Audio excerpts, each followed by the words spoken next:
Imperfect. Hi. Hello. Dear Harold Holt.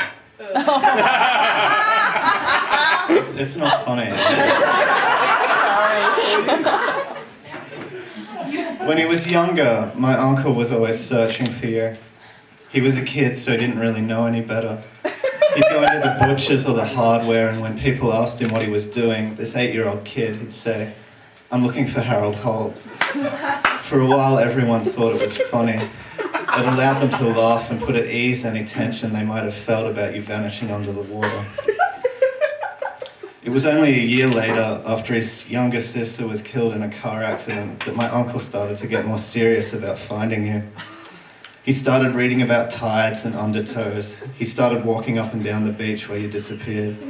He didn't live that far away, and he would ride his bike there on weekends.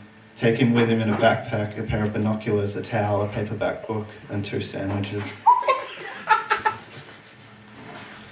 He stopped paying attention in school, and teachers started sending home notes that his behaviour was becoming odd, and that instead of doing schoolwork, he was drawing on tide charts on maps and making circles on the maps with his compass that read, in the middle of them, "Body may be here."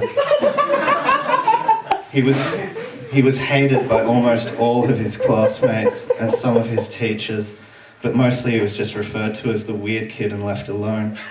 Most people disliked him in the same way they disliked bad weather, apart from Mrs. Swan, his 2nd grade teacher, who admitted later to her friends that now and then she would have visions of holding my uncle's head under the water, either up until the point that he had lost consciousness or drowned.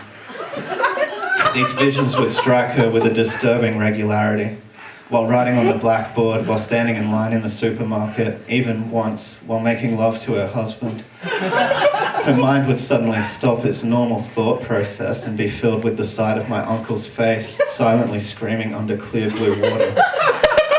This was something that she hoped would pass.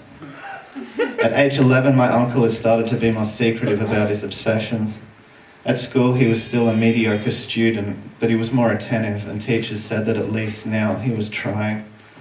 He would only go to the beach now and then, so as not to cause suspicion, and any chart drawing or research was regulated to a torchlight under his blanket. The end of my uncle's searching came when he bought a dead pig from his friend Troy Ferrari, whose father worked at a meat warehouse. My uncle had been reading about how a new scientific development had led to human hearts being replaced by pig hearts due to their similarity, and he figured a body would just be the same. In the middle of the night, he and his friend carried the pig to the beach on a cart hooked to the back of their bicycles. They waited for dawn, then floated it out past the waves on a surfboard and flipped it into the ocean. He had tied 4 reels of fishing line together and attached this to one of the pig's haunches for purposes of tracking the body. For further accuracy of the simulation, the pig had been dressed in a full-body swimsuit. The pig's body had been missing its head. The 4 reels of fishing line weren't very effective, and one of the knots snapped while he was running down the shoreline, like a child holding onto a kite in a storm. The pig's body washed up on the beach 3 kilometres away and was found one morning by a woman walking her dog. By then, the effects of the ocean had distorted the body into a hideous thing, and the woman had called the police, thinking it was a person. There were news reports in the paper, a police inquiry, and my grandparents sent my uncle to a psychiatrist. At no point did anyone confuse the dead pig for Harold Holt. After this, my uncle gave up the search, but in life he never really seemed to be able to settle. When he was 18, he joined the army, but was dishonourably discharged a year later after he bought an ounce of cocaine from 2 undercover police officers. He travelled around a bit, and then he came home and enrolled in university.